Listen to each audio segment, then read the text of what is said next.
Welcome to a new daily top Askreddit video. Today's topic. Serious, what is illegal but most people don't even know it. Attention. Serious, tag notice. Jokes, puns, and off-topic comments are not permitted in any comment, parent or child. Parent comments that aren't from the target group will be removed, along with their child replies. Report comments that violate these rules. Posts that have few relevant answers within the first hour, and posts that are not appropriate for the serious tag will be removed. Consider doing a NOMA request instead. Thanks for your cooperation and enjoy the discussion. I am a bot, and this action was performed automatically. Please contact the moderators of this subreddit if you have any questions or concerns. Washing oil paint down the sink. It can contaminate drinking water. Well, my art teacher is going to prison. Did plumbing work for a summer. We replaced a sink in an art studio. There was like a 1/4 inch of layered paint inside the P-trap and all PVC. Looked pretty cool.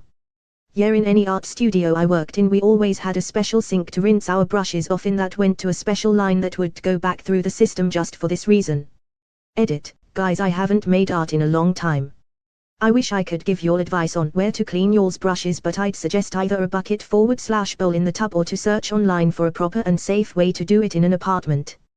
From /u/almost warm water and Dawn dish soap in a bucket for brushes with oil paint and then dispose of the water in the grass. The earth will filter the oils and it won't run off into the water system. Just make sure it's not near any roads but in a widespread patch of grass and soil. That's what I always do. Edit. Hey guys, I know this is like super tangent but I go to rehab tomorrow for a 30+ day program. Wish me luck. The timing is funny but yeah. Love y'all. Oh my gosh, is this why we had a special sink in my high school art classroom for washing paint? I remember a kid getting yelled at for trying to wash brushes at a hand washing sink, but I thought it was because they just didn't want to ruin the sink when we had this large, already ruined sink to use.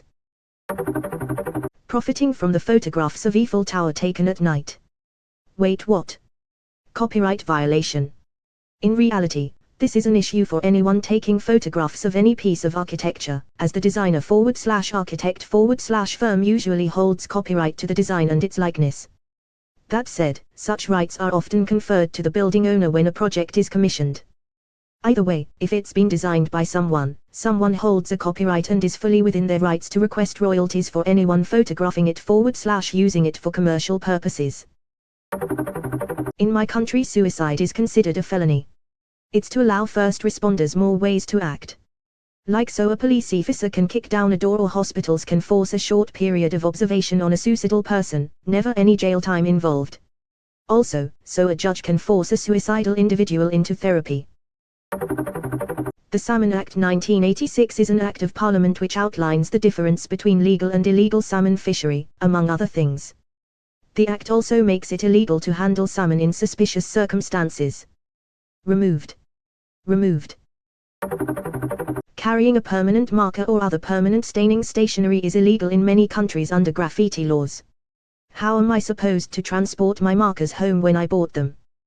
You need to unscrew each one and take the ink cores out in a secured container under lock and key.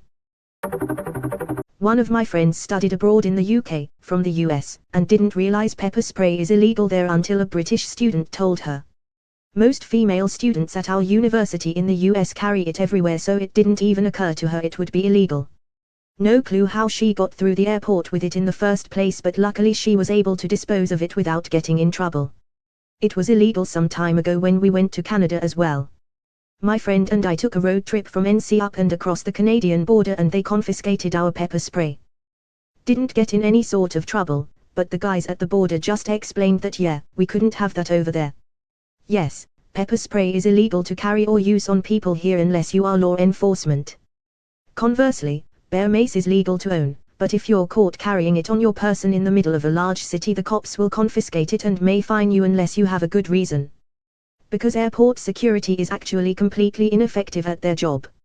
Source: have flown with pepper spray / tear gas self-defense canister at least 50 times. Germany's laws are also kinda weird. There are many self-defense weapons that you are allowed to buy: pepper spray, telescope batons, tarzas, but not allowed to carry or use in self-defense. You're only allowed to use them in training exercises. While there are ones you're allowed to use, CS gas, normal batons, tactical flashlights, the fact that you're able to buy weapons that are illegal to use is very confusing.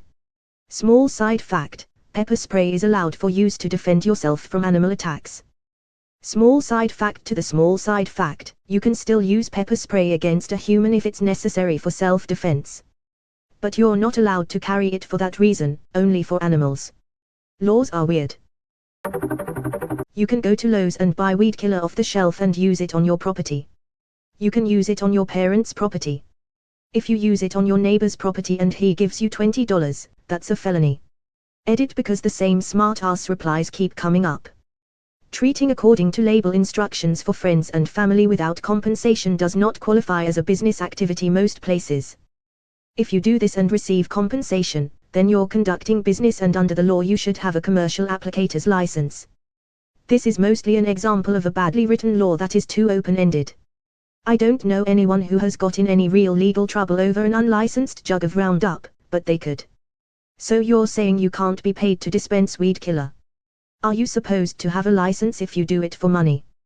By the same token, if you have a drone and someone pays you to photograph something with it, you're supposed to have a specific type of FAA license that essentially amounts to a pilot's license.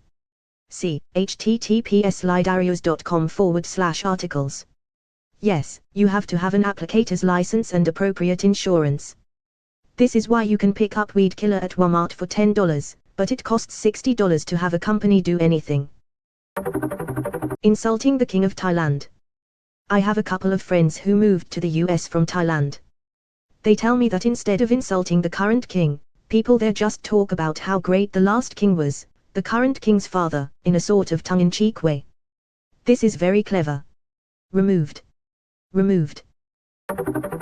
Lemonade stands. Edit, new to Reddit. Rip my mailbox.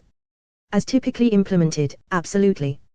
As a UI project, I wrote a paper detailing the process to set up a legal lemonade stand in a specific jurisdiction. IRC, you had to address health department requirements, get a business license, apply for a vendor permit, obtain insurance, in the jurisdiction. This was a requirement for the vendor permit, and request zoning approval, which may or may not require a use variance. This sounds like a fantastic idea for a presentation. If I ever have to do another school presentation where I can choose the topic, I'm 100% stealing this. Enforcement of this one is shit. I've been on the run for 22 years. In a few states in the US there are laws on the books barring atheists from holding public office. Granted, these fit into the exist but don't really get enforced category, but they exist nonetheless. Let's take a look at the hilarious Texas Constitution, Article 1, Section 4, and I quote, seconds. 4. Religious tests. No religious test shall ever be required as a qualification to any office, or public trust, in this state, nor shall anyone be excluded from holding office on account of his religious sentiments, provided he acknowledge the existence of a supreme being. Emphasis mine. I acknowledge a supreme being, me. Atheist Texan politician, probably. In the US, giving any federal employee, especially postal workers, any gift in an amount over $20 each and no greater than $50 in a year. I believe the government wanted to try to ban any gifts, but people were so attached to their postal workers and wanted to give them something, so they did relent, with those strict guidelines above. It's not illegal to give it. It's illegal for them to accept it. Correct. Although sometimes it's okay to accept, but not to keep. For those who are curious, these rules apply to all federal government workers, and there are times where it would be problematic not to accept in the situation, diplomacy mostly. In those cases, employees may accept the gift but must turn it over to the department they work for. There is a long list of over-the-counter medication you can legally purchase, but cannot take it into another country. You can't legally transport drugs in containers other than their original ones with original labels, so transporting drugs in those pill sorting containers is technically illegal. That being said, I do it all the time, so.